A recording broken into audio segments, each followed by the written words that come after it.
Friends, as we continue to live on earth, for sure you will encounter so many ideologies that would perhaps question your life, and thus you would ask yourself, am I worthy of living?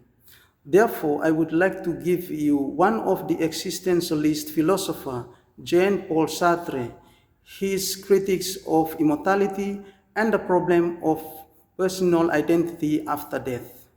I will present to you how he viewed life regarding the question on immortality and the problem of personal identity after death.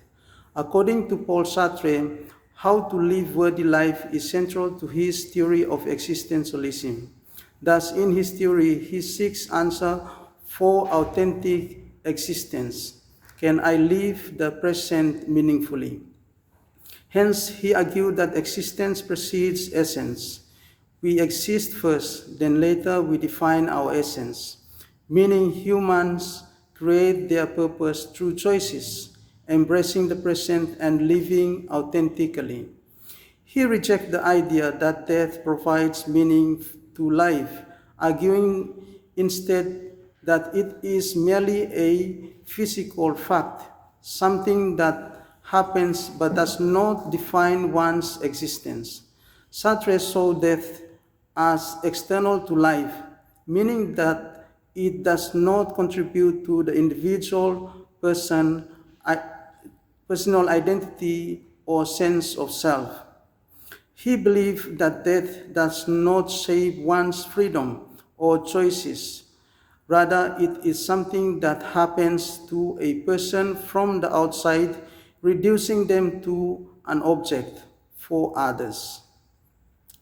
This perspective challenges traditional notions of immortality, as Sartre argued that personal identity ceases upon death. Therefore, friends, this is a very dangerous way of looking at life because it can distort the right way of thinking.